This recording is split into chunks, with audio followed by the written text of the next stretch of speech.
opaque, shrouded in mystery, black box kind of a central bank monetary policy conduct, to a world today where it's discussed over social media. Everybody, in the run up to a monetary policy meeting, they're writing articles, they're predicting what the central bank is going to do.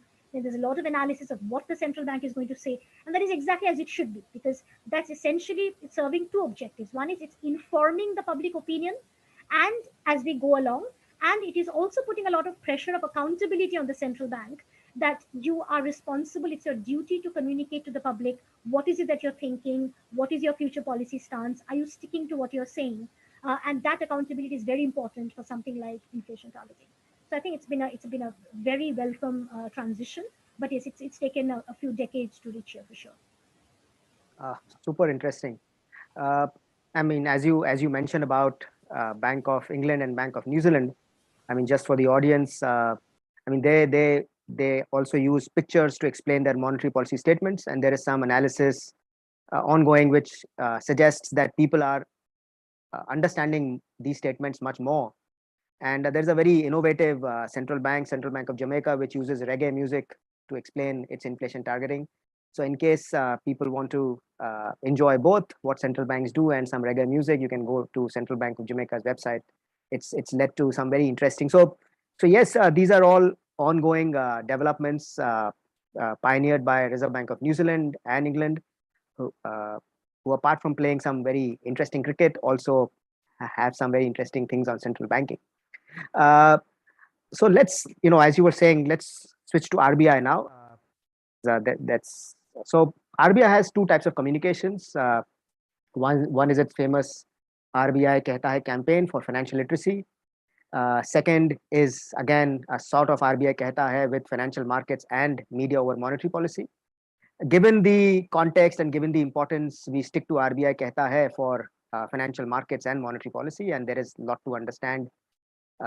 So can you now link what was happening globally in this whole central bank communication space to what is happening in RBI? And you've done some research looking at how the statements have changed and eased and all that in different governors' times and all that. So can you explain that?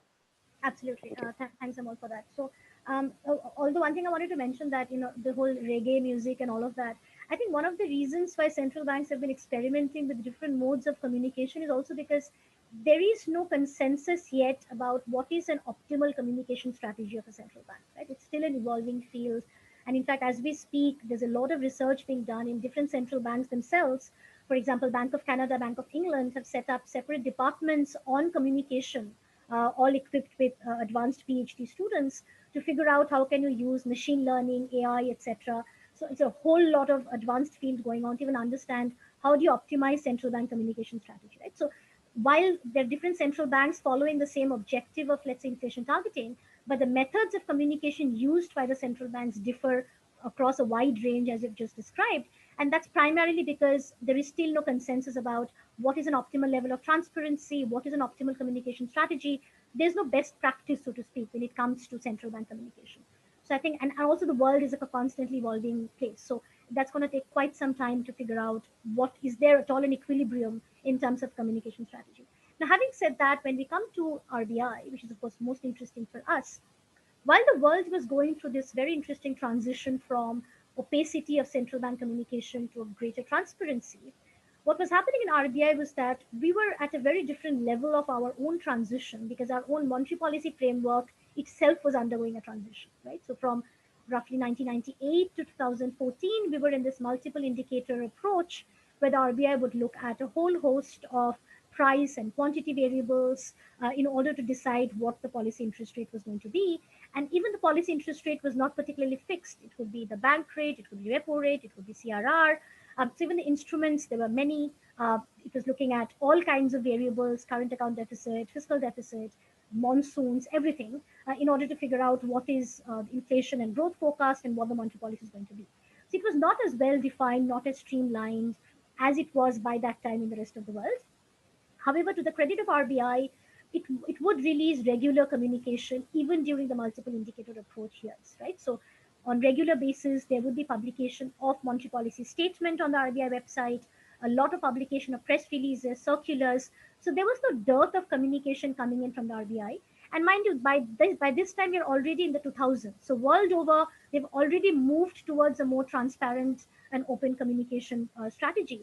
And RBI was basically picking up cues from that and releasing its own statements, etc. And then inflation targeting happened in 2015, officially from 2016 onwards. And that marked a complete structural break in RBI's communication strategy, right? And in the sense that I've done a lot of work on this. If I just give you some examples, there's a lot of semantic shift that happens in RBI's communication strategy. For example, earlier, they would be doing a lot of circular press release statements. All of that just completely converged into one particular instrument, which is the Monetary Policy Committee statement that is released on the RBI website on the day of the Monetary Policy meeting. And if we analyze the semantic content of the pre and the post IT statements, we find that post IT, there is a remarkable shift towards words like inflation and growth, and also words related to inflation. So, for example, core inflation, food inflation, fuel inflation, etc. Whereas in the pre IT period, a lot of emphasis was given on words like exports, exchange rate, fiscal deficit, because the RBI was looking at multiple indicators to decide monetary policy, right? So, on a de jure basis, inflation targeting definitely marked a content wise shift in communication. The second thing that changed was the pre IT statements of the RBI were extremely lengthy. In fact, an average RBI statement was about 13,000 words long. The maximum was about 35,000 words. And with inflation targeting, it basically came down to 3,000 words, right? It was a drastic shortening of the Monetary Policy Committee statement. But even then, the RBI today is still issuing one of the longest statements, because if I compare it with the FOMC, the average FOMC statement since 2000 has been about 500 words. We are at 3,000 words. So we are still much more verbose. And here the philosophy is that a lot, I mean, it's not always a good idea to say a lot more. As long as you're saying whatever you're saying, you can say it concisely and precisely, because sometimes if you say a lot more, you can also create a lot of confusion, because it's a very verbose and lengthy statement. For example, pre-IT, imagine reading a 40-page monetary policy statement. You wouldn't even know where to look for what information, right? Although what has happened now is there is a monetary policy statement, and there is also a statement of development and regulatory practices released on the same day. Earlier, these two were together, so that would explain the length to some extent. But still, there were really lengthy and verbose statements in the pre-IT period. And the third thing that we observed is in terms of readability. And there are different statistical measures of estimating readability. But by and large, the result that stood out is that RBI statements are not very much readable compared to statements of, let's say, Bank of England or Federal FOMC, although the readability has improved dramatically over a period of time. And we also see that more than pre and post IT, there's a lot of governor tenure wise variation in this. So, for example, the statements that were issued during Governors Jalan and Reddy are the least readable and the lengthiest. But as we move towards Raghuram Rajan, it's much more readable, it's shorter, and of course, with MPC, it is the most readable statement today in the history of RBI monetary policy communication, and also the shortest ones, right? So I think we are moving in the right direction, undoubtedly. There's still some way to go. So, at least in terms of this length, readability, the linguistic complexity of the statement, that has become simplified to a large extent. Monetary policy communication has become much more streamlined. There are specific sections. If you're just interested in looking at the inflation and the GDP forecasts, you know exactly where to look at in the MPC statement, because every statement is identical in terms of structure. So it's much more well defined. And that is definitely a big step forward in terms of transparent and open communication. One remarkable thing, or difference rather, between RBI's monetary policy communication and the developed world is that RBI does not give an explicit forward guidance, right? So I mentioned four aspects of monetary policy communication at the beginning in terms of monetary policy strategy and overall objective that is well outlined. And in every statement, RBI makes it a point to mention that it's an inflation targeting central bank, etc. It also explains the motive behind the policy decision. It releases forecasts.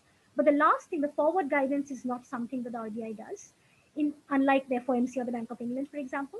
Instead, the market has to decipher the RBI's future monetary policy conduct from its discussion of economic outlook, both domestically and internationally. Right? So RBI will not explicitly say, contingent on this particular thing happening, this is where we might be headed. But that is something that has to be deciphered upon reading the statement. Although the last 2 years of the pandemic, there's been a departure from this, because during the pandemic, the RBI has actually given a lot of forward guidance about where it is headed, what kind of policy stance it might adopt going forward. But by and large, if we consider that as an outlier event, the RBI does not give forward guidance. But apart from that, all three other elements of communication, I think the RBI on a de jure basis at least has definitely shifted very nicely with the adoption of inflation targeting. Now, whether it is effective or not, all of that we can discuss. Oh, this is amazing. I mean, from 13,000 words to 3,000 words. Oh, that's a lot of words. And I was kind of, I think this is something which regulators and central bankers have to do all the time. Interestingly, just for the audience, there is a RBI's Regulatory Review Authority report, which has knocked off some 700 circulars from the overall banking regulation thing, and I was trying to analyze them, and it is amazing how redundant communications can get.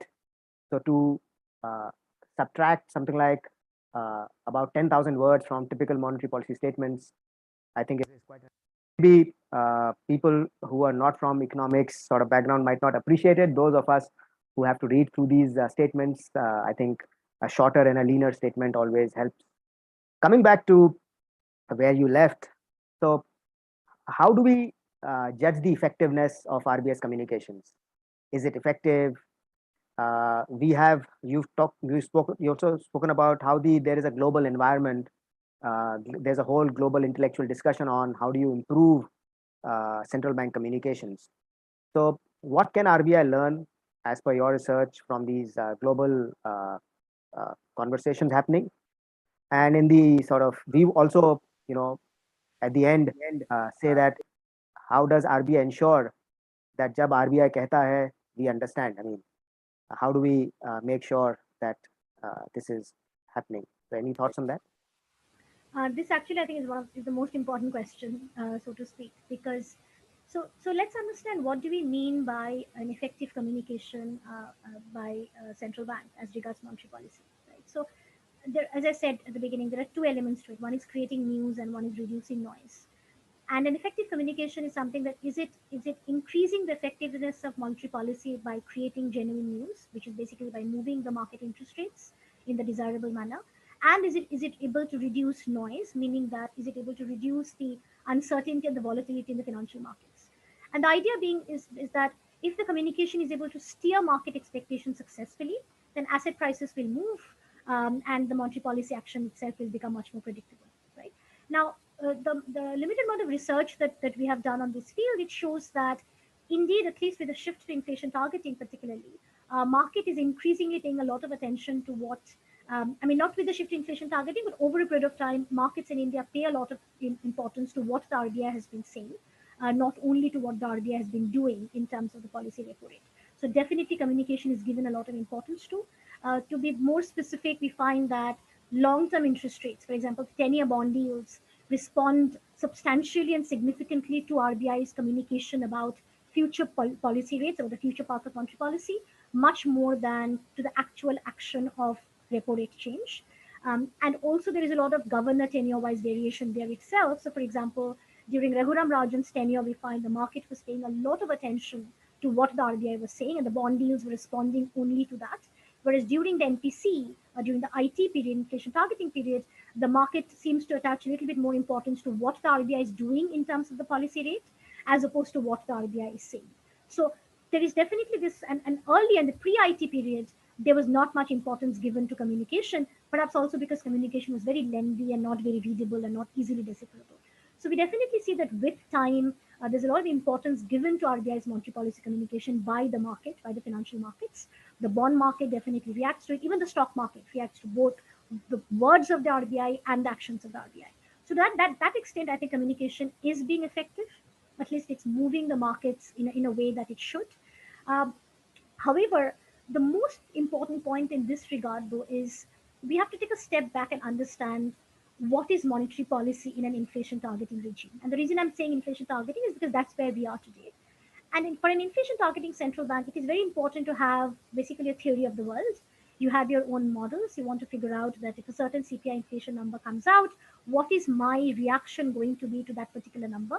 Now, in the academic circle, we say that there is something called the Taylor rule that basically decides whether the interest rate will be decided more by inflation or by GDP growth or by some other factor. I don't particularly think that the Taylor rule always makes sense because we're in a constantly evolving scenario, and there could be many other things the central bank could be looking at, and that's absolutely fine. As long as it is transparently made clear to the public that what is it that the central bank actually looking at when it is setting the interest rate, right? And that is very important to let the public, to let the markets know what is the central bank's thought process.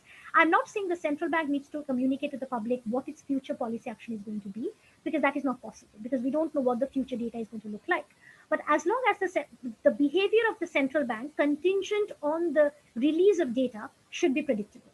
That if an inflation number comes out to be higher than 6%, it is predictable how the central bank is going to react. And that is how the market should be able to decipher the central bank's policy reaction function by looking at its words and actions, right? That is a hallmark of an inflation targeting central bank. And that also anchors expectations, all of that predictability, accountability, etc. So if that's the thing, and that's what developed country central banks have achieved over a period of time. Now, if you look at the Fed, for example, during the pandemic, arguably we can say that the Fed made a mistake because it was behind the curve. It could not see, it had not foreseen inflation becoming so high so fast, and it had considered inflation to be a temporary risk and thereby lost some valuable months. Fair enough, we can criticize that. But we also have to be fair to the Fed that the Fed was constantly communicating its thought process, right? It was not holding anything back. Neither was it lying to the public.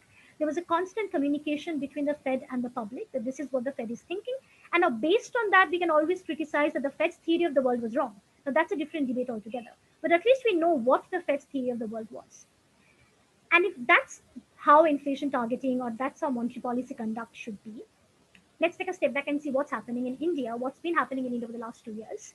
And I think there's a lot of room to ask questions as to, are we really in an inflation targeting regime, right? Is the central bank, is the Reserve Bank of India really following inflation targeting? Is the Monetary Policy Committee really doing the job that it is assigned by the law? Or have we somewhere diverted, gotten deviated from that particular objective? And the RBI is therefore looking at multiple other goals like bond yield management, exchange rate management, etc. And the reason that is connected to communication is that communication is like the icing on the cake, right? Once you've got the monetary policy strategy ironed out, then communication can play a very important role in amplifying the transmission mechanism. But if your monetary policy strategy itself is questionable, if that itself is not well defined and you're still hobbling and sort of trying to fumble and figure out what is going on, then communication is going to be problematic from the get go because you're also communicating the confused thought process that you are in, which is exactly what I think has been happening over the last couple of years and definitely over the last 1 year, at least in India. Because as you see, that there are some departures that have happened from the initial years of inflation targeting. So, for example, today we no longer just have a Monetary Policy Committee statement, we also have a governor's statement that is released on the same day, where the governor is explaining the rationale of the MPC, which was not done before. Secondly, we also see that we have deviated from not just the policy repo rate, many other instruments have been used, reverse repo rate, GSAP, unconventional monetary policy, etc., none of which gets discussed in the Monetary Policy Committee statement. And the third is that there's a lot of objectives that are being followed by the RBI and not just inflation and growth. So, for example, bond yield management has become a very important objective of monetary policy, but that is once again something that the Monetary Policy Committee does not discuss. And hence, we don't read that in the statement, but we do read that in the governor's statement.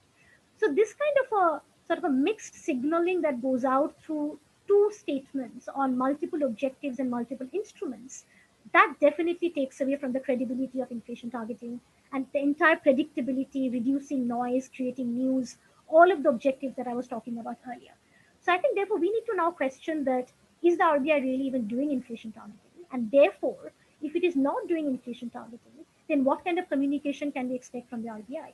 Because if it wants to get serious about inflation control, then it first has to get the monetary policy strategy in order, and then it has to communicate about it. Because communication is a second order thing that happens. If the policy itself is not coherent, then communication will of course not be coherent either. And also I think something that maybe somewhere we have gone wrong is with the composition of the monetary policy committee, right? So today the MPC has three external and three internal, and we don't see a lot of dissent in the monetary policy committee. We don't really see their voice in the monetary policy statement. Maybe an optimal design of the world could have been to have four external members and only the RBI governor, so that we would have seen a lot more neutrality, a lot more debate in the monetary policy committee meetings, and that would have gotten reflected in the communication as well. So I think that these are the things that we need to intellectualize and deliberate upon to understand that doing inflation targeting is not trivial, right? Passing a law is just not good enough. There has to be a lot more thinking about how can a central bank become an inflation targeting central bank, and hence how can it make the communication so that it is effective in achieving inflation targeting. Today's communication by the RBI almost seems like on a de jure basis we're supposed to do XYZ and we're doing it, but we're also doing ABC, and therefore the signal that's going out to the market is kind of a mixed signal. If I said fine, the pandemic was an outlier period and exceptional steps had to be taken, absolutely fair. All central banks did it, but now we are past the pandemic, right? And we are moving on to a different world altogether, where global inflation is becoming a very serious problem. It's uncharted territory for all emerging countries like India, and all eyes are going to be on monetary policy for the foreseeable future. And particularly now, concepts like independence of central bank, transparency are going to become even more important. And that's where central bank communication becoming coherent, consistent, sending out a clear signal about inflation control is going to become extremely important. And I think we need to therefore get our house in order and figure out where are we in that journey and what more needs to be done if we really want to get serious about monetary policy and inflation targeting. Okay, so what you're saying is that uh, we have this some kind of a monetary policy strategy of inflation targeting, but apparently whatever the act asks us to do, RBI is just doing that. But parallelly, there are some multiple communication channels which have come up, and they have led to confusion in the markets. Is that what it is, Rajesh? Yes, so that's definitely one part of it. That when you have multiple communication coming out on the day of the monetary policy statement, that can lead to confusion when the communication is of different types. I mean, targeted at different objectives and different instruments. And the second thing is that we need to get back to streamlining and defining monetary policy in a very consistent and coherent manner. That what is the objective of RBI's monetary policy? Who is in charge of monetary policy? And therefore, what is the communication that we want to send out to the market and the public about the future path of monetary policy? I think all of that have gone a bit haywire somewhere down the line as a result of the pandemic. And now is the time when we need to take stock of things and get back that order. Because simply, there's one thing about you just keep on tightening monetary policy and expect that to have an effect, but that is just one part of the overall package. The entire package of inflation targeting consists of a lot more than that.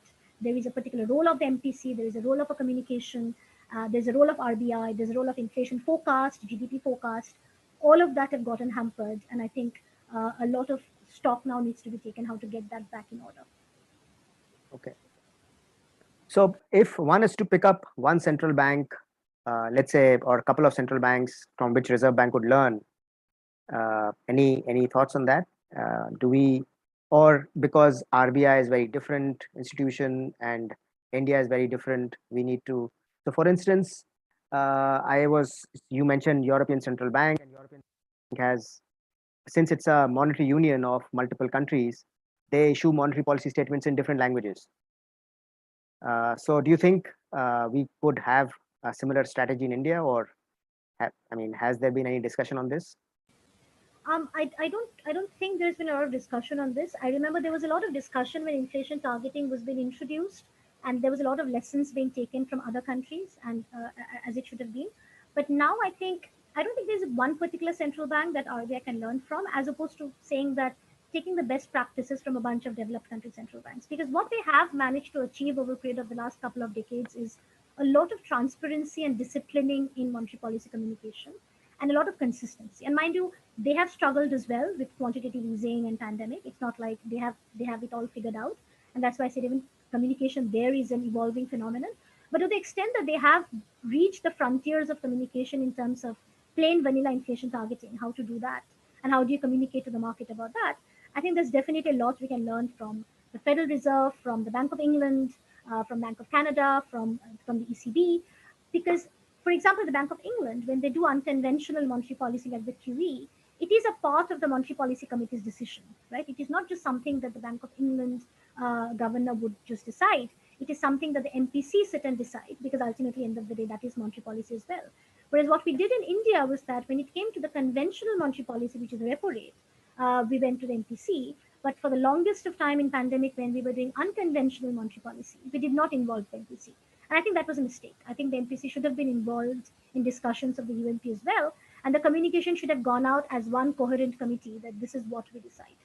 Also, for example, if the MPC consists of multiple members, we have to remember what is the whole idea of having an MPC, right? Why did we move from a governor taking a decision to MPC taking a decision?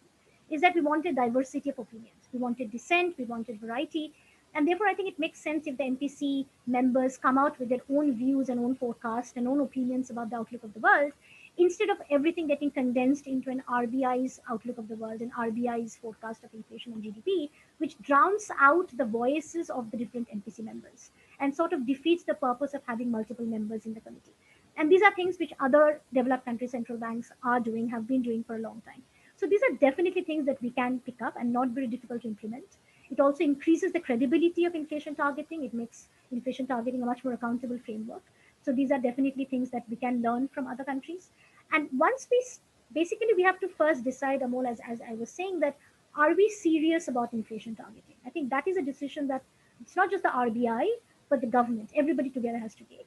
And once it's decided that we are going to stick to inflation targeting the best way possible, then of course there are ample best practices all over the world to learn from. And I just gave two examples of unconventional monetary policy and FOMC members. Also, for example, the RBI intervenes in the foreign exchange market from time to time to manage the exchange rate.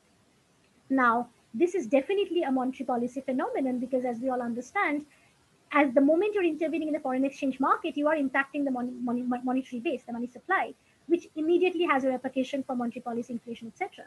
But this is again something that is never discussed in the Monetary Policy Committee statement. And that means that the RBI is doing something and the MPC is saying something, and there seems to be a disconnect between the two, which does not have to be. Because the market also wants information about, do I need to hedge my currency risk? Is the MPC going to do something about it? The RBI going to do something about it? And I think what has happened is because in India the law says that the MPC only gets to decide the policy repo rate, that has become a very narrow definition of the MPC's remit, and therefore a narrow definition of MPC's communication policy. But we have to keep in mind that if the instrument is only the repo rate that the MPC can control, there are many, many things which are impacting inflation, which is basically the main determinant of the repo rate. And there, the exchange rate, bond market, unconventional monetary policy, all of these need to be discussed under one umbrella and by different MPC members. We should be able to see the diversity of their views. There should be a free free environment for them to dissent on anything that they are not supporting. The whole committee approach needs to show through, and that communication should be made transparent to the public so that we know this is exactly what's going on, and that makes it predictable to us because we know that fine, RBI is doing inflation targeting, it is taking the best practices from the other central banks, and therefore if a CPI inflation number comes out which is 7%, 8%, we know what the MPC is going to do, and therefore we don't need to start panicking. So I think therefore we have a long way to go because we are still trying to figure out the first part, which is what is our monetary policy strategy to begin with. And then comes the second part, which is how do we use communication as the icing on the cake to amplify the transmission mechanism. So we can't jump to the second without figuring out the first. Okay, that is, I think, very interesting. And I mean, maybe we can ask this question later. But Sudhir, do we want to go to questions, or I continue with this conversation? Sudhir, we have some questions. Yeah, we have some time, so you can. Okay. If you have a question, you can go ahead. Yeah. So, I mean, I can go on and on because there's so much in common I have in terms of this with Rajeshwari. So we come back to something which is at least attracting a lot of my attention of late. It is the role of social media in central banking. And I think all of us today are tracking all these Twitter handles and all these other social media channels, and central banks are also very aggressively using them. And some very interesting research is emerging out of all this, where people are tracking all kinds of Twitter trends to understand central banking research. So in that sense, it's this transparency has been useful. You are trying to use all these mediums. But there is another side of social media, which is trolling and misinformation. And very ironically, we saw how the US former President Trump attacked the Fed chair, Jerome Powell, on Twitter, actually, blaming Powell for not cutting policy rates. And obviously, this is a freak example where the head of the country chooses to attack the central bank governor over Twitter.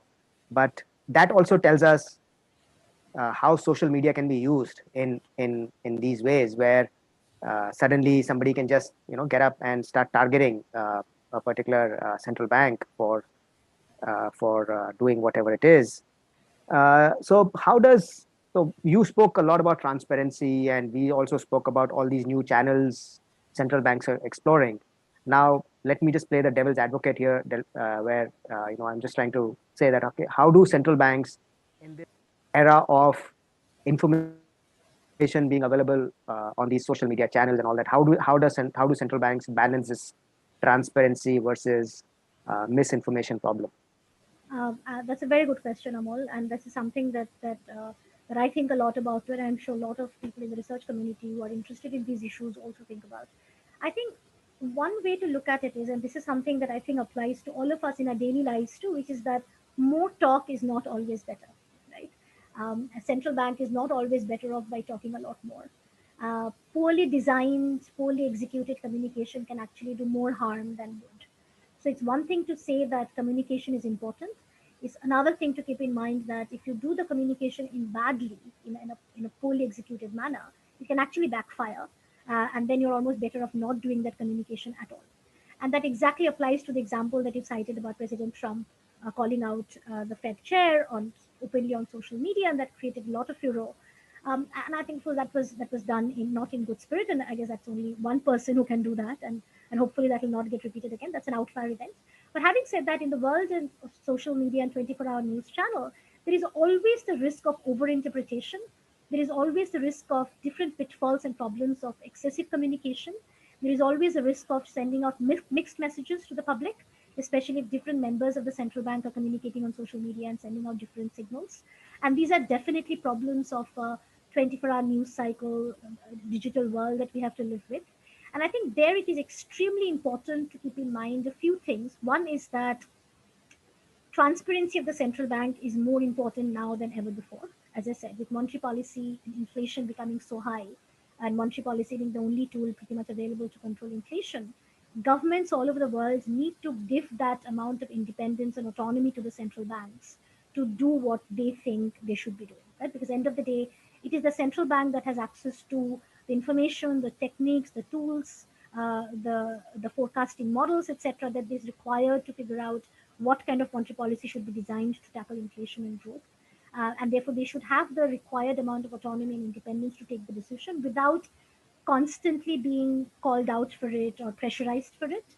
The second thing is, while it is important for them to have the autonomy and independence, it is also important for them to have the accountability, right? It cannot be that the central bank gets away with whatever it does, that inflation is a runaway problem, and for quarters after quarter, the central bank is not reacting to it because the government does not want it to increase interest rate, right? That's where the accountability should be imposed by the general public, right? Be it the analyst community, the journalist community, the academic community, the business community. There should be a lot of pressure about accountability of monetary policy making and pressure on the central bank. And together, this independence and accountability can be reinforced through transparency, right? That at no point of time the central bank should cease to be transparent. It should be transparent, but at the same time keeping in mind that it cannot afford to send out mixed messages to social media. It cannot afford to over communicate either. And basically, it is, as I said, there's a trial and error. There is no formula or equation to figure out what is an optimal amount of communication that will help achieve its objective. But I think at some point of time, when it comes to social media, saying less is better. I think that applies to all of us. And if you stick to only the official medium of communication, which is the statement, press release, etc., occasional speeches, etc., and keep it coherent, keep it consistent, that might be a better way of managing expectations, especially as we go into this uncharted territory of US facing 9%, close to 9% inflation, Europe facing 8% inflation, and the emerging world completely struggling to figure out what to do. In that kind of a scenario, which I foresee is going to stay for the next few years, if we take too much to social media and if we talk a lot about policy decision, forward guidance, I think that might actually backfire. We probably should not do that.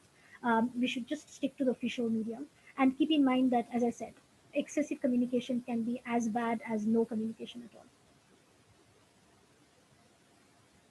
Uh, Thank you. I think, Sudhir, can we move on to audience questions? I think Yes, yes, we can. we are So, we are right in time, 5 So Yeah. So I'll come back maybe later with more questions, Raj. yeah. So I would like to Thank invite you. Dr. Kajleen Kaur to ask a question. She has a question. She is a professor at Shri Guru Gobind Singh College of Commerce. Professor Kajleen, if you can switch on your video and audio.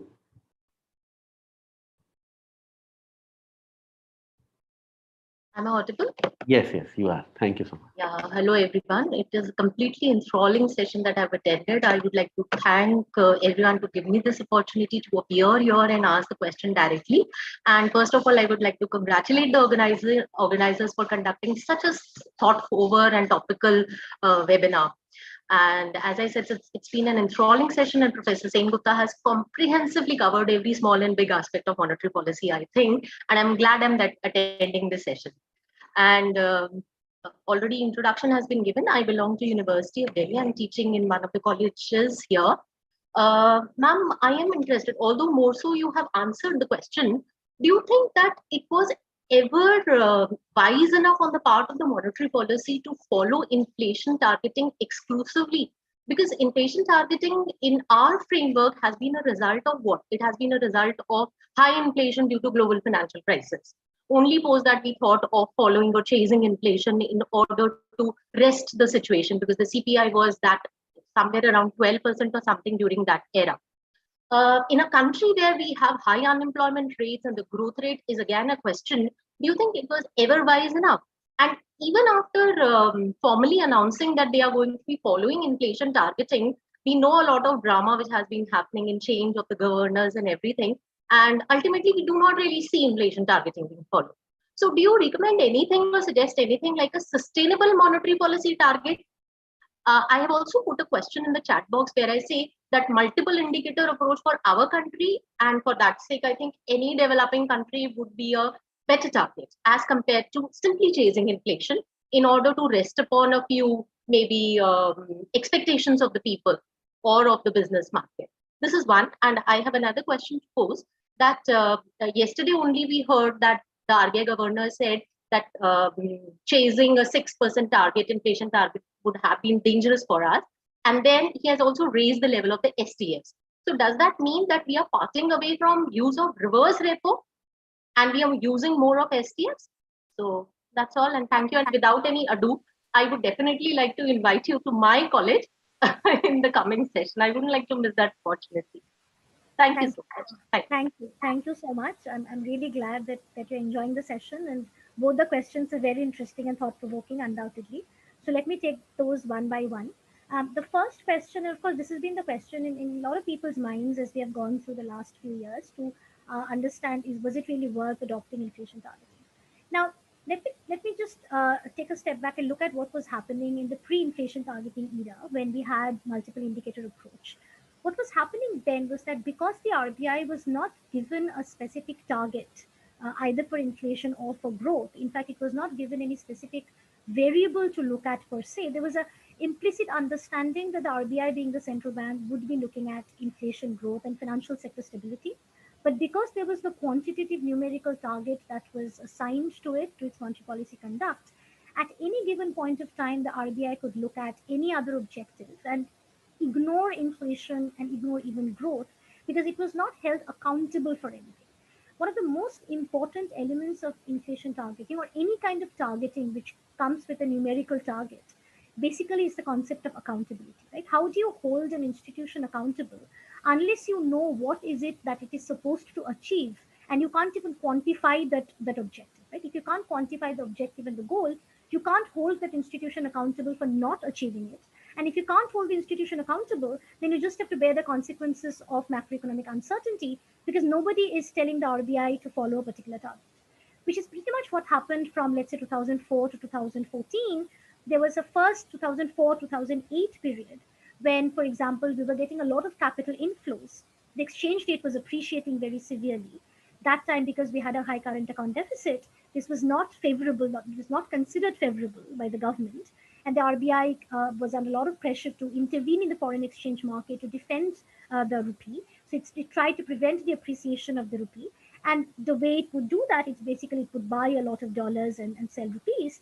And as it is doing that, its foreign exchange reserves accumulation went up significantly. But also, what happened was that the money supply increased a lot. And that became sort of one of the triggers of the inflation that we saw going forward from 2019 onwards, of course, aggravated by fuel price shock, food price shock, etc.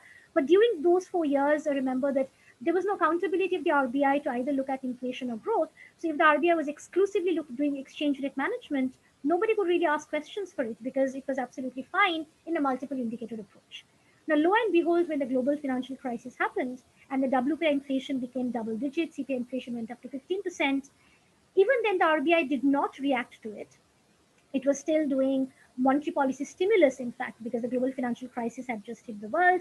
It had lowered the interest rate, the government was doing fiscal stimulus, and it ignored CPI and WPI inflation for quite some time. In fact, back then, RBI was not even explicitly looking at CPI inflation, it was looking at WPI inflation, and it was ignoring it. Once again, nobody was there to hold RBI accountable for it because it was not tied down to any quantitative target. By the time the RBI started reacting to it by increasing the policy repo rate, arguably it was already very late. Inflation, as I said, had gone up to 15%, and it had to very drastically and very sharply increase the repo rate. And that, of course, had very damaging prospect for the growth and everything else that followed. And then we had the taper tantrum, and everything was a complete mess. So, what I'm trying to say is that in a multiple indicator approach, while you have the flexibility to respond to whatever fire is burning at that point of time, but if the central bank is constantly in the mode of putting out whatever fire is burning, there is no predictability, there is no accountability, and therefore things can go out of control very fast. At least today, in whatever broken inflation targeting regime that we are in, we can at least sort of say with confidence that CPI inflation will not go up to 15% because, as you can see, there's already a whole lot of noise and pressure on the RBI because inflation has gone beyond 7%, and the RBI has already started tightening monetary policy because it is tied down to the target that it is supposed to be achieving. And hence, we are not going to be facing a very high inflation.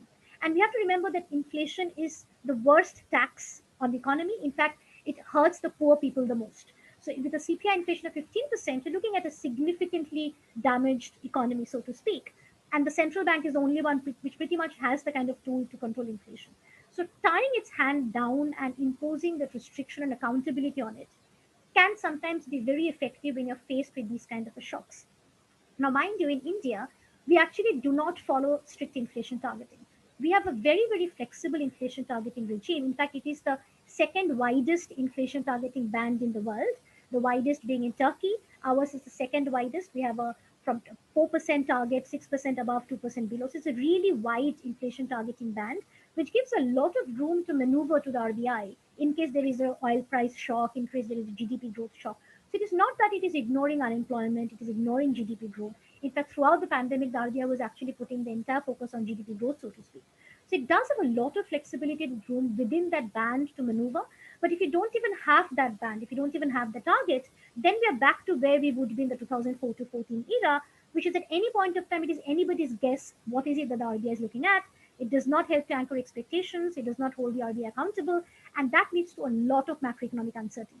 Because in the real economy, when businesses and households are making plans, if you're making your retirement plan X years down the line, or businesses are making plans for infrastructure projects, for example, they have to factor in a stable inflation outlook. They have to factor in that inflation is not going to jump around from 5% to 15%.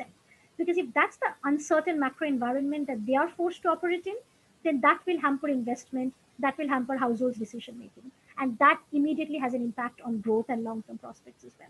So, a stable macroeconomic environment where there is predictability about inflation, predictability about monetary policy, that is what everybody wants in order to be able to make the plans that help create GDP, that help take the real economy forward. So, I think to that extent, it's very, very important to have this kind of inflation targeting framework, which very properly defines what is the objective of the RBI, which is primarily inflation control, keeping an eye on growth. It has a quantitative target. It puts down what happens if the RBI is not able to meet the objective. That accountability framework, I think, is extremely important. So I think we should definitely stick to it. If anything, if you're not doing it well, it is the government's job to figure out what needs to be done to help fix it and strengthen it even further rather than walk away from it. Because we know the alternative was not something that was working for us. The second question is sorry, what was your second question? Regarding STFs. Yes. So you Okay, are using right. mode of estimate. Yeah, sorry. Yeah, you are right. You are right. You are right. It seems increasingly that we are. I mean, the RBI is not interested in using the reverse repo rate, at least for the foreseeable future. We are definitely moving to the standing deposit facility thing, which has become the lower, the floor of the LAF corridor, and I think it's been become made quite clear by the RBI that that is what it is going to stick to for now, and maybe the reverse repo rate is not going to come back anytime soon. And I mean, that is something I'm guessing the RBI would have taken a well-informed decision, thinking that the SDF is a better tool for absorbing liquidity from the system, which is a very important objective right now, as opposed to the reverse repo rate. And that's basically how the lab corridor has been changed. So I think the reverse repo rate is probably not going to get used anytime soon. I hope that answers both the questions. Can I add to Thank you that, so much. Thank you so much. Sure. Kajleen? Just a sort of a you raised a very interesting multiple indicator approach. Yeah. And BIS, economists keep fighting as we move to something else comes up. So interestingly, BIS, the Bank for International Settlements, couple of years ago, just before the pandemic, or around that, the chairman, Augustin Castens, has spoken about the need to revive multiple indicators. I mean, basically, we are, as far as India is concerned, we are poor in terms of telling the world what we've been doing. So this he's talking about the fact that this intellectual framework has moved from uh, to a very sort of a specific inflation targeting regime, which is perhaps not that great for ideal for developing countries. The point you were making, and he's sort of suggesting that they should look at a multiple indicator approach. I'm happy to point out that paper maybe later, but so I mean we keep fighting, right? I mean as a particular framework emerges and there are problems, so that will be very interesting. So let me make one point here. It is also worth keeping in mind that there is no central bank in the world which has moved away from inflation targeting, Sure, and we sure, sure, definitely sure. don't want to be the first. Right, So right. what happens is if you have adopted inflation targeting after so much of thoughts, and then if you abandon it, that is a huge blow to the credibility of monetary policy, and that might do more damage I than the. fully agree. I was just pointing to her. Yeah, yeah, So, I mean, I completely agree. I mean, there is no way we can get away because the world before inflation targeting for India was very chaotic. yeah. At Exactly. least we have to sort of improve that rather than go backwards. But I was just, Yeah, yeah. No, no. I mean, just, Yeah, I yeah. mean, just telling Kajni. Yeah. Yeah, thank you. Now I would like to call Professor Sonal Yadav for a question.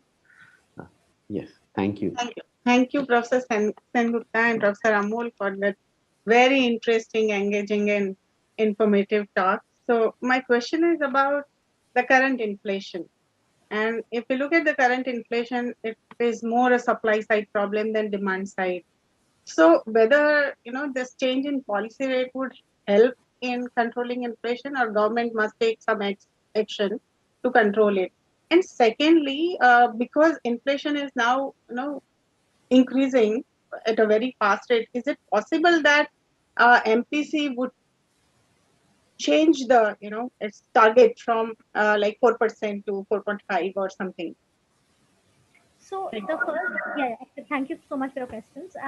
The first question, of course, it's absolutely correct that the entire inflation that we are facing today is almost largely supply-driven inflation because of all the supply shocks we have faced, the pandemic, the Russia-Ukraine war, the lockdowns in China, etc. And all over the world, inflation today is a supply-side driven one. In fact, in the US, although the demand has also gone up significantly because of all the stimulus measures, but in countries like India, we haven't had that kind of stimulus, so it's primarily supply side driven.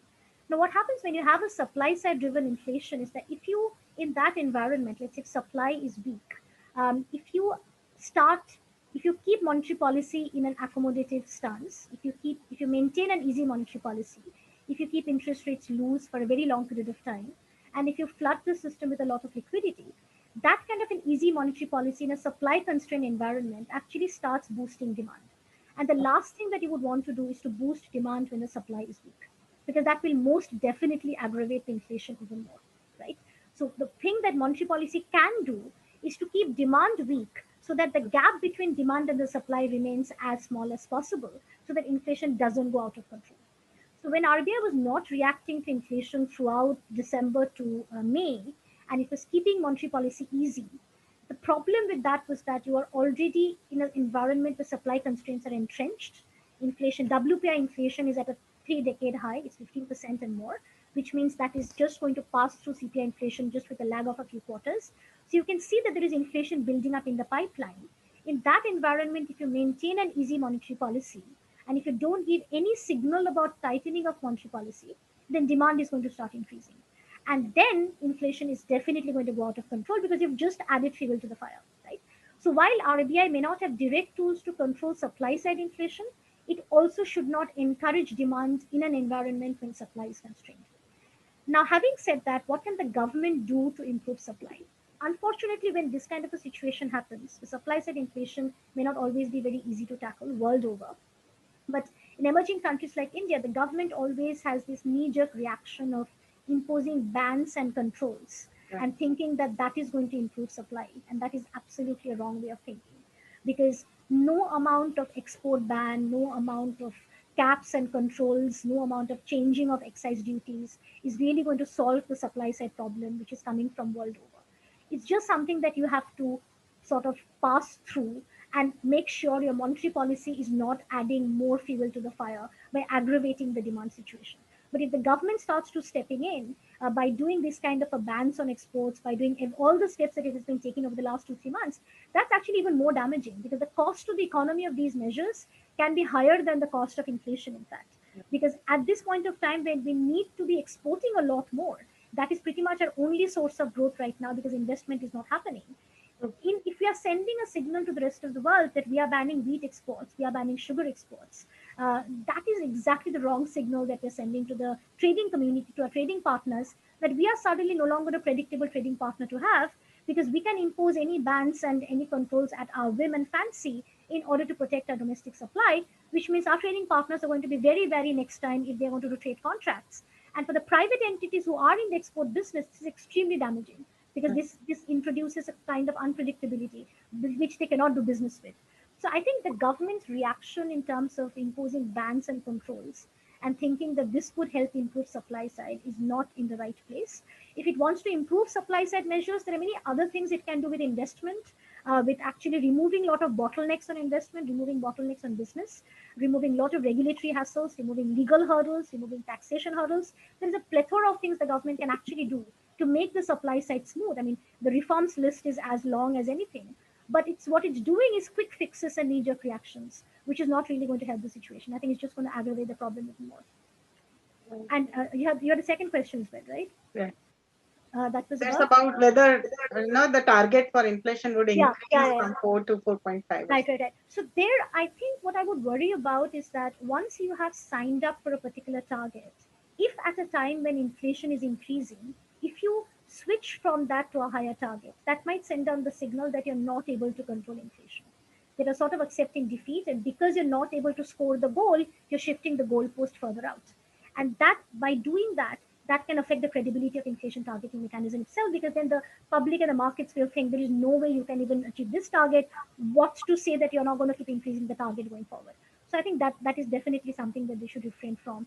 Instead, what is required now is sending out consistent and coherent signal about inflation control, which is also not what they're doing, by the way. So, for example, the latest monetary policy meeting, the MPC sent out the signal that they are increasing the repo rate and they want to withdraw accommodation. But if you read the governor's statement, the governor was saying the RBI remains fully committed to help ensure the government completes its borrowing program. These two are completely in contradiction of each other. And that's again not the signal that you want to send out if inflation control is now your primary objective. Thank you so much. Now, I would like to invite one of our BA economics students, Satya Andani. Satya, if you can switch on your video and audio. Yes, thank you. Thank you so much for a wonderful session. It was really enlightening. I'm Satya Andani, and the question that I have is, given the overarching geopolitical situation, especially in our neighborhood, with what Sri Lanka went through recently and many other countries being predicted to go through a similar thing, where is India heading? Thank you so much, Satya, for your question, and I'm glad you're enjoying the session. So it's a very, very pertinent question, and I have actually gotten this question from many people because obviously everybody's concerned about what's happening in Sri Lanka. It's quite shocking as our immediate neighbor is going through such a terrible economic plight. To be fair, although I don't think India is anywhere remotely similar to where Sri Lanka is today, or will be. And some of the reasons for that, one is that Sri Lanka is a very small open economy, and it depends uh, disproportionately on tourism and remittances. And during the pandemic, it got hit both by a complete stoppage of tourism, of course, and a very big reduction of remittance flows. And once that stopped, then Sri Lanka's entire inflow of foreign exchange basically dwindled down. And without foreign exchange, it is also a very import dependent country. It does not really produce a lot of items. Its main resources are natural raw materials, so natural resources or some agricultural crops, etc. But by and large, it imports most of the things that it needs. So for an import dependent country to not have access to enough foreign exchange, that is a recipe for crisis at any point of time. So is exactly what triggered the Sri Lankan problem, coupled with the fact that fiscally it is in a very, very bad position. It has been fiscally mismanaged for a very long time, ever since the power change happened in the Sri Lankan government. Fiscal deficit has been very high, debt has been very high. Much of its debt is denominated in foreign currency, which is again a bad thing because the moment your local currency starts depreciating, your debt level just balloon up. So all of these problems sort of compounded together and happened at the same time for Sri Lanka. And the pandemic was, of course, the last straw. But even before the pandemic, Sri Lanka's fiscal position was really bad. It was losing reserves very fast. It was not able to export a lot. And it had become extremely dependent on foreign debt, particularly from China and other countries. Now, if I compare that with India, where does India stand in comparison?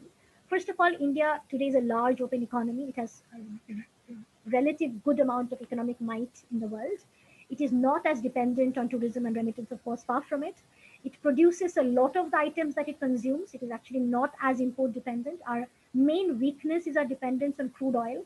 But other than that, we are quite self-sufficient in terms of food. We are self-sufficient in a lot of items. In fact, we are very big exporters of services, which guarantees that we are going to get a lot of foreign exchange reserves. We get a lot of FDI. And most importantly, even if we incur a lot of debt, today India's debt to GDP ratio is almost 90%, the highest ever. Majority of the debt is denominated in rupees. So even if the debt goes up, it is a domestic problem, yes, but it will never be a currency crisis or an international crisis the way Sri Lanka is facing because we are now denominated in dollars, in hard currency. And also we have a huge foreign exchange reserves. We have much relatively stronger institutions than Sri Lanka has. Even with a fiscal deficit of 7%, there's a lot of hue and cry as to how the government needs to bring down the fiscal deficit.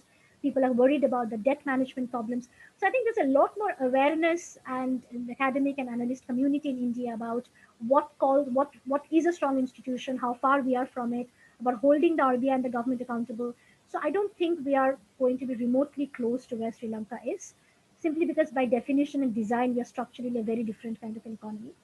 The other neighboring countries, for example, Pakistan, Nepal, similarly, these are all small open economies, disproportionately dependent on any one thing. So either it's import or it's remittance or it's tourism. And it is the lack of self-sufficiency, that the lack of strong institution, that is what hurt them the most.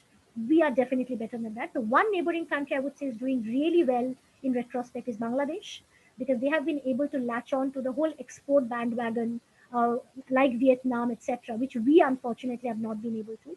For example, China has retreated significantly from the world trade landscape over the last few years. And this was a golden opportunity for countries like Vietnam, Philippines, Bangladesh, India to step in and take advantage of that export potential, which these countries have. Bangladesh is doing remarkably well with its exports and microfinance industries. We unfortunately have not been able to take advantage of that. So I would say that is a lost potential for us, but none of that creates the kind of risk that a Pakistan or Sri Lanka or Nepal is facing for that matter. I hope that answers Thank your you so question. much. Absolutely. Thank you.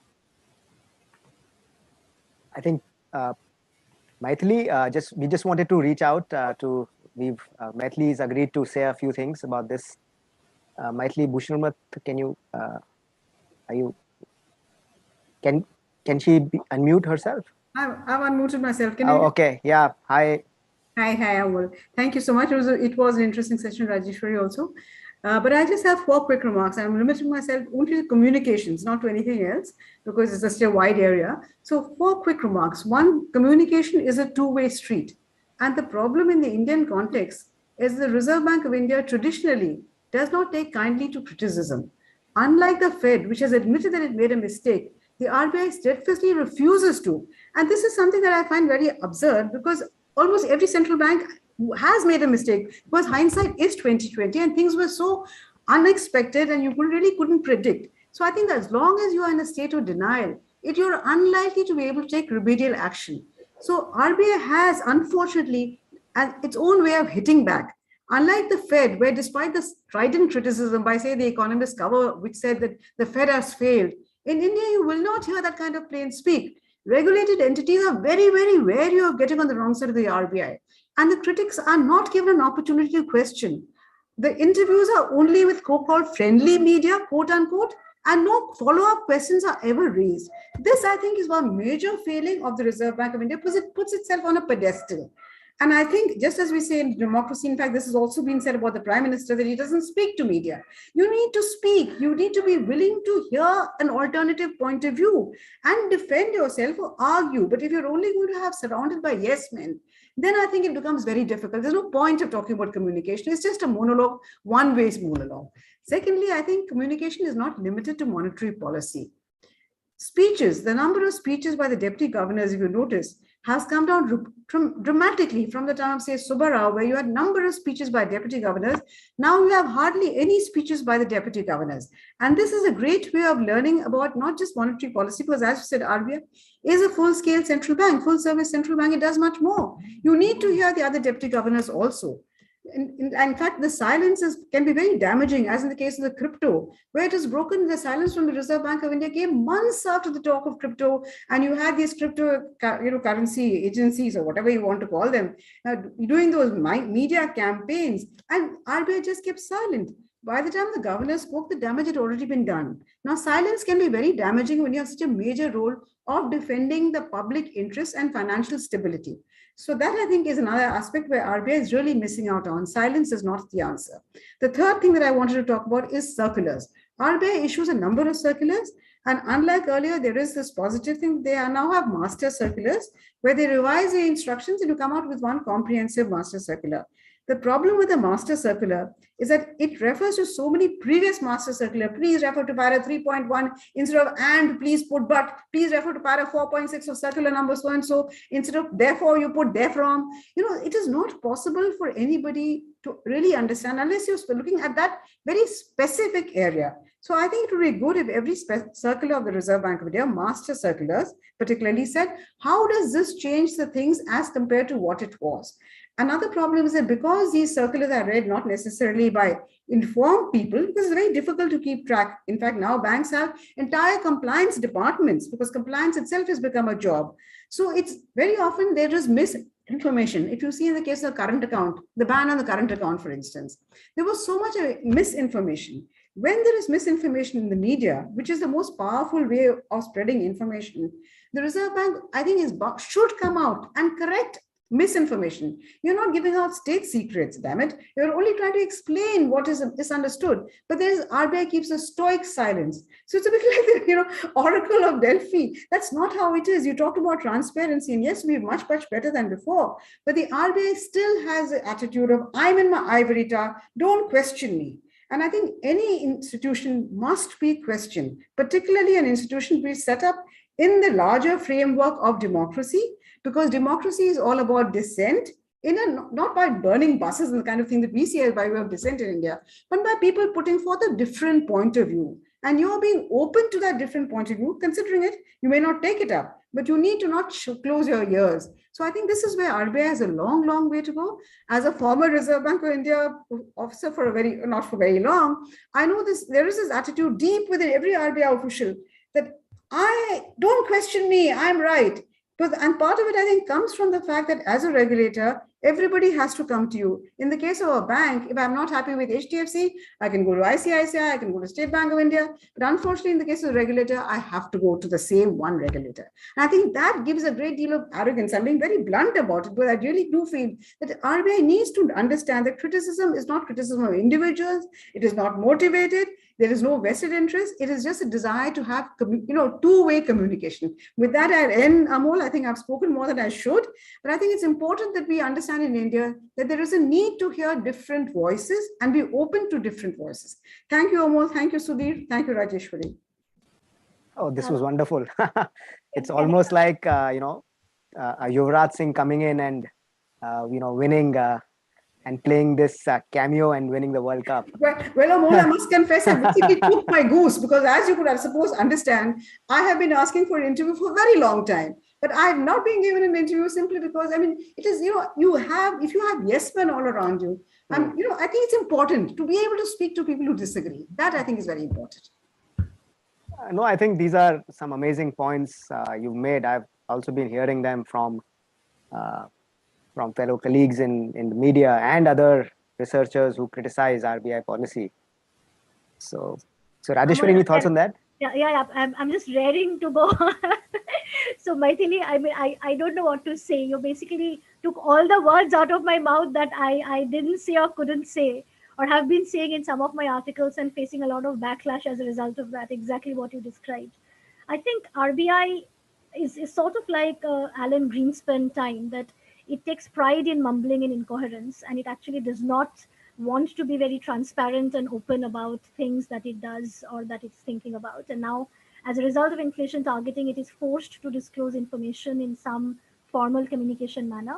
But a lot of what is actually happening with RBI's monetary policy is actually not disclosed in the public domain. So, for example, intervention in the foreign exchange market, when it's intervening not only in the spot market but also in the forward market, which makes it even more opaque, we don't really get to see what's happening there at all. And even the data that is being released is in a monthly frequency, and we don't even understand what the forward market intervention is about.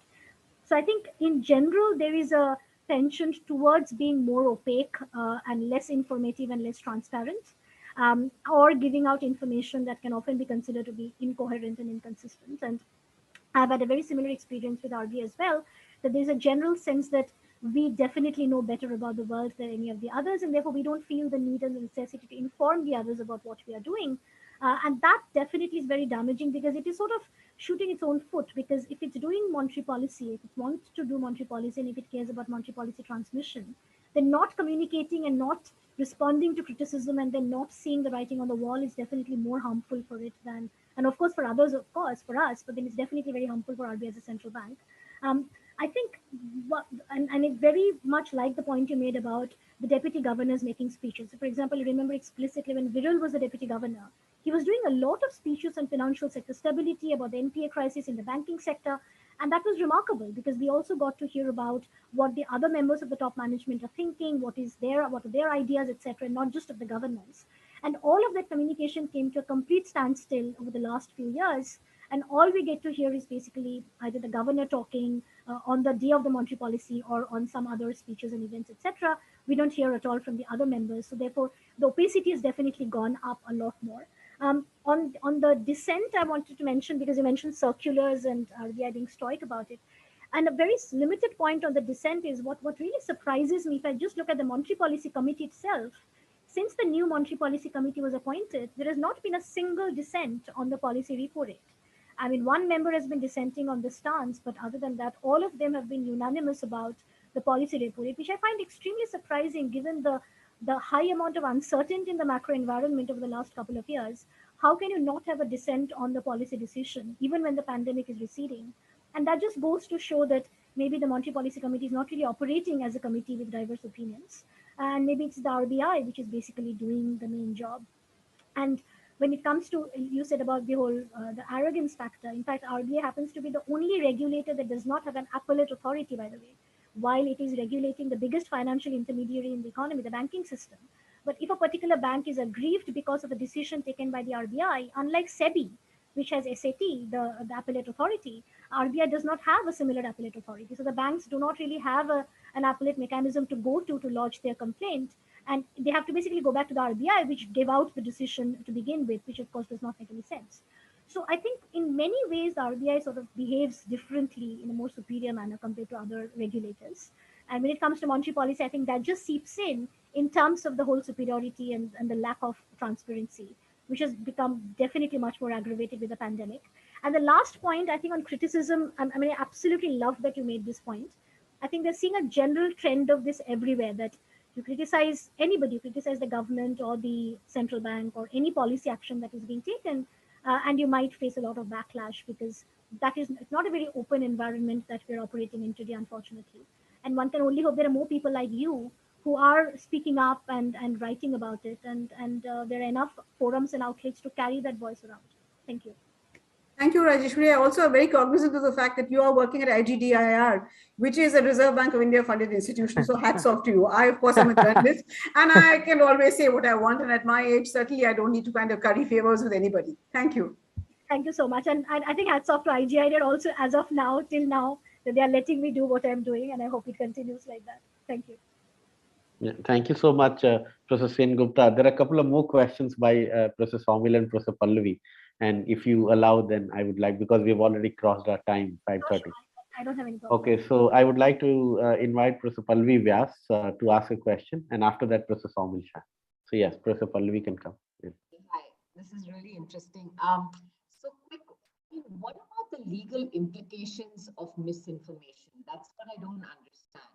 Like, isn't the RBI like held accountable? Like, I mean, how can you make inconsistent statements like within the institution? I mean, any justice meted out to them? Very good point. I wish we lived in a world where there was a system like that. But very briefly, so for example, if I look at the reason we are talking a lot about monetary policy communication is because Amol and I decided, given the time constraint, we can't talk about all aspects of RBI's communication.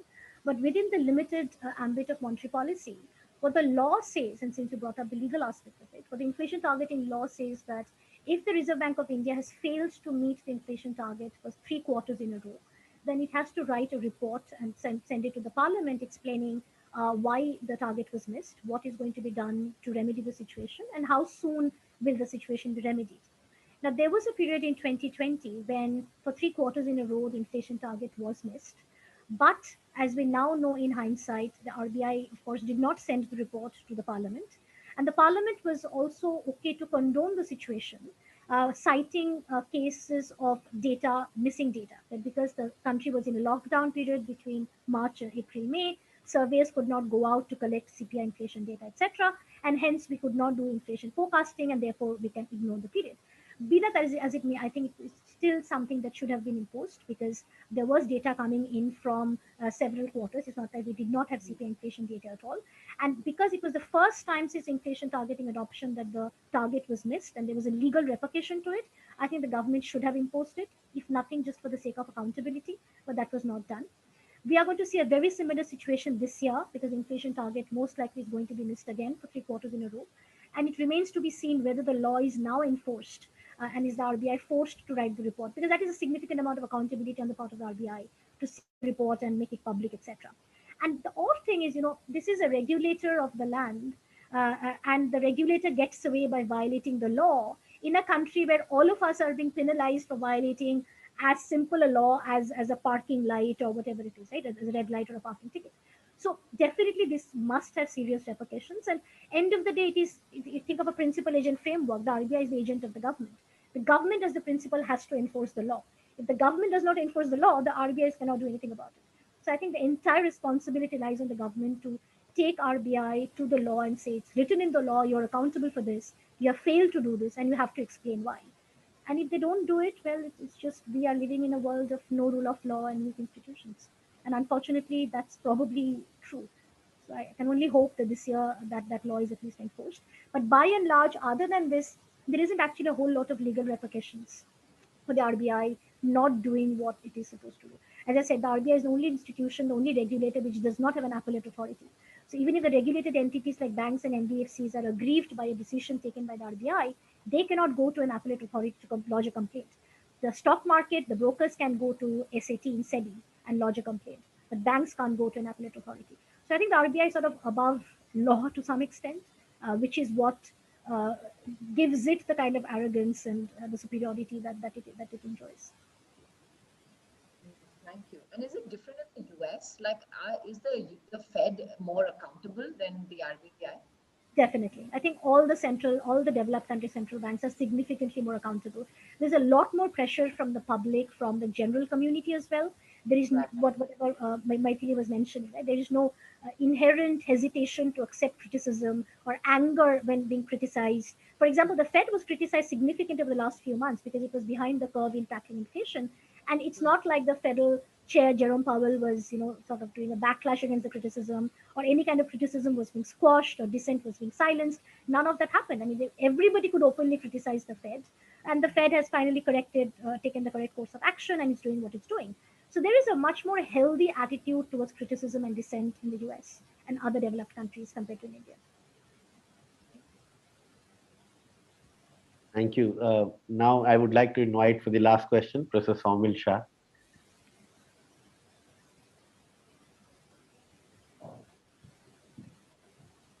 If you can ask a question, Professor Saumil.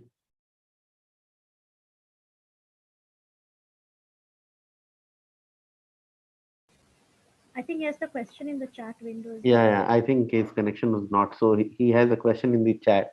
I will just read it out. He's saying that should we not have minimum disclosure requirement for a group of people who can move markets like we have for corporates who need to inform exchanges whenever there is a material development related to the corporate. This may remove the inconsistency of communication depending on the group in charge. So to answer the question, there is actually a minimum disclosure requirement when it comes to communication by the RBI. So for example, once again focusing on monetary policy, the inflation targeting law, the RBI Act that was amended in 2016, which introduced inflation targeting for the first time in India, it does mention explicitly that once the monetary policy committee is formed, it has to release on a regular basis a resolution statement on the date of the monetary policy meeting, which would be 6 times a year, etc. And along with the statement being published, with a lag of about 2 weeks, the minutes of the monetary policy meeting would also have to be published on the RBI website. Then a monetary policy report has to be published by the RBI twice a year. So all of these modes of communication, the minimum disclosures are already laid out in the law. And that is exactly what the RBI has adopted as well, which is why I said during my conversation with Amol as well, that on a de jure basis, the RBI has actually adopted the law as far as communication is concerned. But the problem is that there is, of course, a lot of open area, which, I mean, the law cannot cover everything, right? For example, if the law says that the MPC will release a statement, it does not say that the governor will not release a statement. And therefore, the governor has every prerogative to release a statement on the same day of the monetary policy meeting along with MPC. Also, the law cannot do a lot of micromanagement to say what all will be contained in the monetary policy statement. So while MPC statement will talk about inflation and growth, RBI may decide or MPC may decide they will not talk about exchange rate management or bond market management, while the governor's statement will talk about some of these things. So while there are minimum disclosure requirements, but as you can understand, even with the corporates, there's a lot of room for creativity, let's call it that way. And there's a lot of room for omissions as well, which remain upon the discretion of the members of the institution, which is exactly what is happening with the monetary policy. I hope that Thank answers you. Yeah, thank you so much. I'll convey this to him. I think there is still some problem with the connection. I request Professor Amol to close this conversation. Thank you, Rajeshwari, for this wonderful conversation.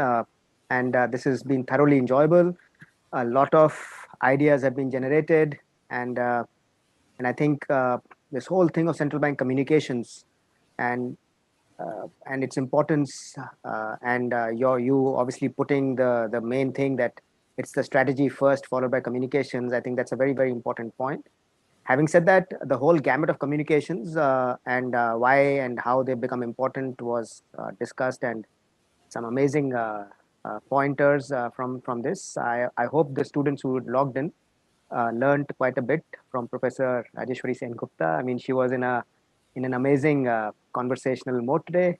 I learned quite a bit from this conversation, and look forward to having you at Ahmedabad University. We've missed you a couple of times, so hope it happens soon, and look forward to meeting you. Thank you. Absolutely. Thank you so much, Amol. It was an absolute delight and pleasure to talk about these topics. Always a pleasure interacting with you as well. And I very much look forward to being there in person and interacting with everybody. Thank you, Sudhir Pandeyji, for organizing all of these things and for inviting me to this forum. And I really hope everybody who listened in, either here or through the web streaming services, got to learn, because it's a bit of an esoteric topic that we don't always talk about. I just had one question. In case somebody was not able to dial in today, will this be available later on in case they want to hear in? Yes. Yes, so in the next week, I'll share the recording with everyone. Okay. So yeah, it will be available. That would be nice. That would be really helpful. Then I can share some of this with my students as well. So thank you so much. I had a really good time, and hopefully this helps to take the debate and the discourse forward to some extent. Thank you. Thank you so much. Thanks to you, and we are grateful to you for doing this conversation on this topic. And we are also thankful to all the people who are attending on Saturday, that too from 4 to 5:30 p.m. during summer vacation. So we are grateful to you. Please take care. See you next Saturday with a new topic. Thank you so much.